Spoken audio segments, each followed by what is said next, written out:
नमस्कार. मी ऐनुद्दीन वारसी. मी या होट्टल गावी जिल्हा परिषद शाळेमध्ये प्राथमिक शिक्षक आहे. माझी शाळा संपल्यानंतर माझ्या शाळेतल्या मुलांना या मंदिरामध्ये मी बासरी शिकवतो. आणि मी जेव्हा इथं पहिल्यांदा 2018 बदली करून आलो, हे म्हणजे माझ्या शाळेतले लहान लहान सगळे विद्यार्थी होते आणि ते आता संगीत विशारद बासरीमध्ये विशारद झालेले आहे.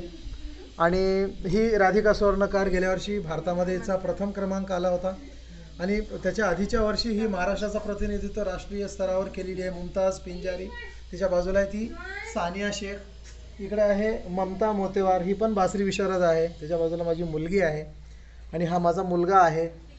तर आता आज रविवार असल्यामुळं शाळेतले कोणी विद्यार्थी नाहीत, हे सगळे पुण्याला शिकणारे आता सध्या पुण्याला शिकत आहेत. आज सुट्टी म्हणून इकडे गावी आले होते आणि आम्ही एक मैफल म्हणून आमचे पुण्याहून मित्र आलेत, खंडेराव मुळे सर, त्यांच्यासोबत एक मैफल करायची म्हणून आम्ही आलोत. आणि आमचं भाग्य की तुम्ही आम्हाला इथे भेटलात, तुमची पूर्ण टीम.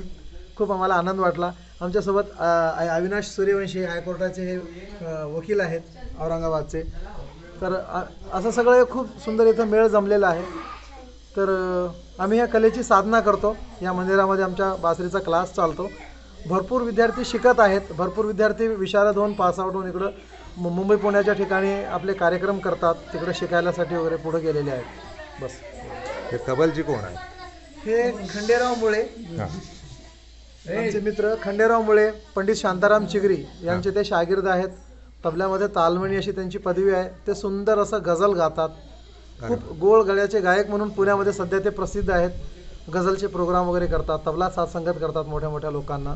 तेही योगायोगानं काल आमच्याकडे आले होते कार्यक्रमात. मग त्यांनाच हे मंदिरं दाखवायचं, हे सगळे मुलंही आमचे आलेले आहेत. एक मैफिल करूया म्हणून आम्ही आलो. आणि योगायोगाने आमचं भाग्य की तुम्ही पण आहात. आणखीन एक ओळख राहिली, हे खंडेराव मुळेंच्या मिसेस, त्या अत्यंत चांगल्या कथ्थकच्या नृत्य करतात. त्या खूप चांगल्या आर्टिस्ट आहेत, त्याचे क्लास पण घेतात. फार सुंदर आहे, म्हणजे ऐकताना मन प्रसन्न झालं. आणि तुम्ही सगळे आमच्याबरोबर अक्षरमानवमध्ये काय येत नाही? येऊ ना सर. अगदी अगदी. खूप इच्छा आहे मला असं, म्हणजे साहित्याशी निगडीत काम. मुळात आता सरांनी ओळख सांगितल्याप्रमाणे माझी, मी गझल कविता संगीतबद्ध करतो. आता बाप्पाने सांगितल्याप्रमाणे बाप्पांच्या खूप साऱ्या कविता आहेत जे आता सध्या मी करतोय पुण्यात. आणि अक्षरमानवचं नाव खूप वर्षापासून ऐकून आहे मी. त्याचं टायटल सॉंग मागे आमच्या मित्रांनी केलं होतं, पण आता प्रत्यक्ष काम करायची नक्की इच्छा आहे तुम्ही म्हणलात तर. आणि आपण अक्षरमानव मुळात एक आहे की साहित्य संबंधित फक्त संस्था नाही ही. बरोबर. आम्ही 70 विभागांचं काम करतो. शेती, आरोग्य, शिक्षण, सगळ्याच प्रकारचं माणसाच्या जगण्याला जे जे पूरक, आवश्यक आणि चांगलं ते काम करतो आम्ही. त्यात संगीत हा विभाग पण आहे आमचा अक्षरमानवचा. फक्त तिथं घडत काहीच नाही, कारण आम्ही गोळा करून ठेवले लोक, पण त्यांच्यासाठी जे मार्गदर्शक किंवा त्यांना नेहमी सांगणारे लोक, असे लोक हवेत. तर त्यामुळं मग मीच तुम्हाला जरा उघडपणे निमंत्रण देतो की संघटनेशी जुळून आलात तर याचा पसारा महाराष्ट्रभर, मग नंतर देशभर, मग जगभर कसा न्यायचा हे तुम्ही लोक ठरवू शकाल. तुम्हाला एक संघटित पाडानं या कलेच्या विकासाचं, स्वतःच्याही विकासाचं असं काही करता येतं का, हे तुम्ही लोकांनी मिळून ठरवायचं. आमचं नियंत्रण नाही त्याच्यावर. तुम्ही अक्षरमानव म्हणून ते यावं, इथली काही प्रतिनिधी तुमच्याशी बोलतील आणि जरा स्वागत आहे. आणि तुम्हाला जे सुचेल ते करायची मुभा आहे अगदी सर, तुमच्या क्षेत्राचं.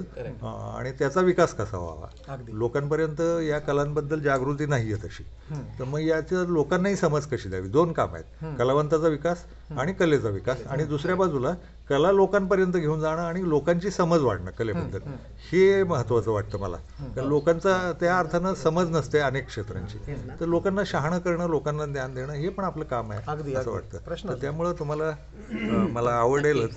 चुकून आम्ही हॉटेलचं देऊळ पाहायला आलो आणि तुम्ही सापडला तिथं, हे आमचं भाग्य आहे की कलावंत सापडले. धन्यवाद दादा. थँक्यू. Thank you sir.